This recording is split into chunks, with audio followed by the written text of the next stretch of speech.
গত 19শে মে জাহাঙ্গীর খান গ্রেপ্তার, জাহাঙ্গীর খানকে কোর্টের লড়াই থেকে সরে যাওয়ার পর থেকে তিনি কিন্তু একেবারে প্রকাশ্যে আর আসেননি। তিনি কিন্তু এলাকা ছেড়ে পালিয়ে গিয়েছেন এবং তার বিরুদ্ধে এই মুহূর্তে খুনের চেষ্টা, তোলাবাজি, ভাঙচুর, লুটপাট, ভোট সন্ত্রাস এছাড়াও সমস্ত রকম অভিযোগ রয়েছে। জাহাঙ্গীর খান গ্রেপ্তার হওয়ার পর থেকে ফলতার দিকে দিকে কিন্তু একেবারে উচ্ছ্বাস। তুমি দেখতে পাচ্ছ সাধারণ মানুষ, বিজেপির কর্মী সমর্থক, তাদের মধ্যে কিন্তু উচ্ছ্বাস দেখা গিয়েছে। আমি এই মুহূর্তে রয়েছি ফতেপুরে। তুমি দেখতে পাচ্ছ বিজেপির কর্মী সমর্থক এবং সাধারণ মানুষরা তারা রাস্তায় নেমে এসছেন। তারা চাইছেন যে জাহাঙ্গীর খান গ্রেপ্তার হয়েছে কিন্তু তার দৃষ্টান্তমূলক শাস্তির ব্যবস্থা করা হোক এবং রাজ্য প্রশাসন সেটা করুক। আমি কথা বলে নেওয়ার চেষ্টা করব। জাহাঙ্গীর খান গ্রেপ্তার হয়েছে, এখন এই মুহূর্তে আপনারা উচ্ছ্বাস করছেন, কি চাইছেন? জাহাঙ্গীর খানের চূড়ান্তমূলক শাস্তি চাচ্ছি আমরা। ফলতার বুকে দীর্ঘ 15 বছর যে ভয়ঙ্কর সন্ত্রাস চালিয়েছে তার বিরুদ্ধে ওর শাস্তি হোক এবং কঠোর থেকে কঠোরতম শাস্তি হোক, এটাই আমরা চাই। কি কি অভিযোগ জাহাঙ্গীর খানের বিরুদ্ধে রয়েছে? এরকম জাহাঙ্গীর খান যত চোরগুলো আছে অনেক আছে, আরে সাজা চাইছি।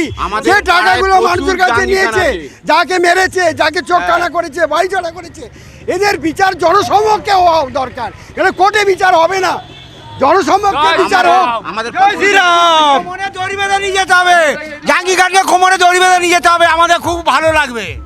একেবারে তুমি দেখতে পাচ্ছ যে কিন্তু যে এখানকার বিজেপির যারা কর্মী সমর্থক তারা কিন্তু উচ্ছ্বাসে তাদের দাবি যে জাহাঙ্গীর খানের চূড়ান্ত শাস্তি এবং তার বিরুদ্ধে যে সমস্ত অভিযোগ। আমি আবারও কথা বলে নেওয়ার চেষ্টা করব এখানকার বাসিন্দাদের সঙ্গে যে আমি চাই আমাদের ফতেপুরের অঞ্চলে যারা কিছুই করতো না, এত চুরি করেছে তাদের যেন ন্যায্য বিচার হয়।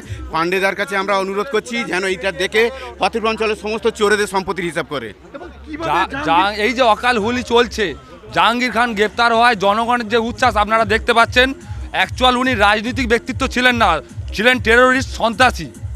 সমস্ত ফলতার সমস্ত দীর্ঘ 15 বছর এই অপকর্ম করে এসছে এবং বিভিন্নভাবে কলকারখানা থেকে মানুষকে তুলে মারধর করা, মেয়েদেরকে তুলে নিয়ে যাওয়া, বিভিন্নভাবে আমাদের এরকম অপদস্থ করেছে জনগণকে।